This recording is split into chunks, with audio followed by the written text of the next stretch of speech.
They had a file on me. Most stations keep one on every long-term contractor. Medical history, incident log, psych evaluations if you've been flagged. Mine had 3 entries. A broken collarbone from a loading crane in '09, a reprimand for insubordination in '14 when I refused to seal a cargo bay with a stowaway still inside, and a note added by the station psychologist in '19 that read, in full, Calden Marsh presents as emotionally flat, non-compliant with authority structures, and likely to interpret rules as suggestions. Recommend monitoring. That was the entirety of who I was to Janice Way Station, according to official record. I had worked the sub-level maintenance corridors for 11 years by the time the Vithani child turned up. 11 years of pressure seals, coolant routing, junction relays, and the particular smell of recycled Atmo that never quite loses its bite, no matter how many filters you run it through.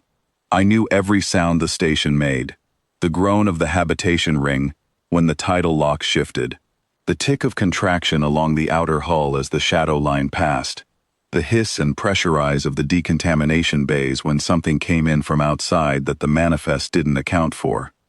I heard that hiss at 0340 on a Tuesday morning, and I was the only person in the sub-level. She was in Bay 4, curled in the corner of the decon chamber, behind the secondary intake valve, knees drawn to her chest, wrapped in a piece of hull insulation that someone had folded around her like a blanket. Her skin was the color of pale river stone. Her ears came to soft points. Her eyes, when she opened them and looked at me through the observation glass, were the amber of old circuit resin, wide and very still, and not frightened in the way a child usually is when a stranger finds them in the dark. She looked at me, the way people look at things they have been watching for a long time and have finally decided to trust. I stood at the glass for a moment, then I went in. I did not call the duty officer.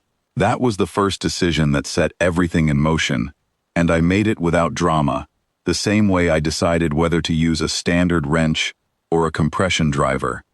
There was a child in the decon bay. The duty officer would alert intake. Intake would contact the Compliance Bureau. The Compliance Bureau would send a collector, because that was what the Bureau did. It collected unregistered persons, cataloged them, and processed them through channels that were deliberately difficult to see into. I had been watching those channels for 11 years. I had never once seen anything come out of them that looked like it was all right. So I went in alone. She did not speak. Her species communicated through a combination of gesture and subsonic vocalization that humans couldn't produce and could barely register, and I had no translator on me. Nobody in sub-level maintenance carried a translator at 0340 on a Tuesday. I crouched down in front of her and I held out my thermos of station coffee, because it was warm and it was what I had. And after a long moment, she wrapped both hands around it and held it against her sternum, the way children hold things they intend to keep. I nodded. She nodded back.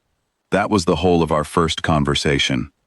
I moved her to my maintenance locker room, a small space, climate-controlled, off the main corridor network, accessible only by a junction key that I had and nobody else did. I gave her the padded gear bag to sleep on and the emergency thermal blanket from the wall kit.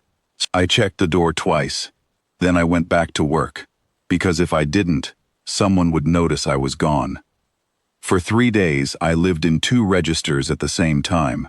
Above, the ordinary station, seal checks, relay work, a pressure warning in the D-ring that turned out to be a loose coupling. Below, something different. I brought her food from the contractor mess, whatever I could carry without it looking unusual. Protein bar, sealed fruit, a thermos of hot broth. On the second day, she started watching me work when I came back to the locker room, not nervously, with the serious, technical attention of someone learning a trade. On the third day, the Compliance Bureau arrived. They came in on the 0600 shuttle, 3 of them in the gray and white of Bureau administrative staff, led by a collector named Senna Varath, who had the particular quality of people who have never once doubted that their function is the same thing as their virtue. She had a manifest of unregistered Vithani in the transit sector, She had authorization from the Waystation Board. She had a scanner that could detect Vithani biometrics through 2 standard bulkheads. She did not have my junction keys. I presented myself at the station administrator's office at 0730, which is the earliest I could get an appointment without raising a flag, and I told Administrator Creech that I had logged a biometric anomaly in the sub-level maintenance system and registered it under Waystation Maintenance Directive 7, subsection C, which covers any biological organism found within the station's life support infrastructure as a condition of the infrastructure itself, requiring the maintenance contractor to assume temporary stewardship until a full systems review can be conducted. Creech looked at me for a long time. I had been on his station for 11 years. He knew my file. Emotionally flat. Non-compliant. Likely to interpret rules as suggestions. He knew I was doing exactly what the file said I would do. What he did not know was whether I was doing it in a way that he could undo quickly, or in a way that would take long enough to become a problem. I handed him the maintenance log I had already filed. 11 years of knowing how this station breathed had taught me one thing above all: file first, explain later. The entry existed in the system as of 0342 Tuesday morning. The Bureau's scanner data would show a biometric hit that post-dated my logged anomaly by more than 60 hours. In any formal review, that made her mind first. Creech read the log. He set it down. He said, "Marsh, this is going to cost me considerable difficulty with the Bureau." I said, "Yes, sir." He said, "You understand I can't protect you if they decide to push this through a higher channel." I said, "I understand that." He looked at me the way he had looked at me for 11 years, like a piece of equipment that performed its function reliably but in ways he never quite managed to predict. Then he told me the meeting was concluded. Collector Vareth left on the 1400 shuttle. I watched it go from the sub-level viewport, a long silver shape pulling away from the docking arm and vanishing into the transit lane, and I felt something settle in my chest that had been wound tight for 3 days. I brought the child up to the observation deck that evening. It was a restricted space, maintenance access only, which meant I had a key. The deck was a long curve of reinforced transparency, looking out over the transit sector, and at that hour the lanes were quiet, just the slow drift of commercial freighters and the distant pulse of navigation beacons.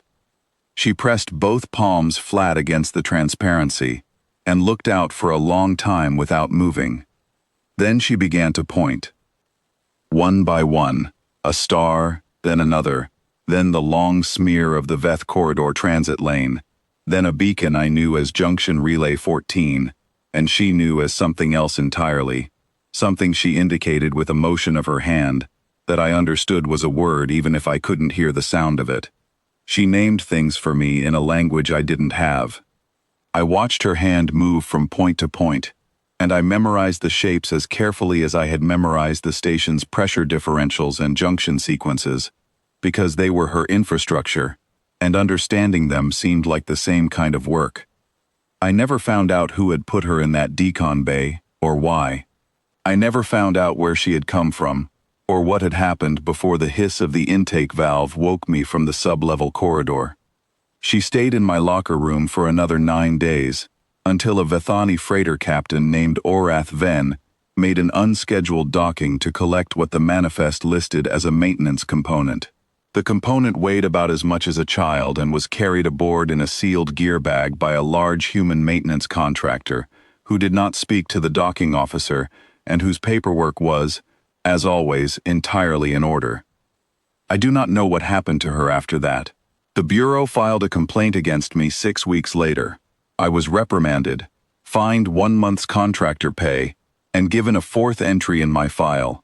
Deliberately obstructed a Compliance Bureau collection operation in willful violation of Waystation Administrative Code 14. I kept a copy of that entry.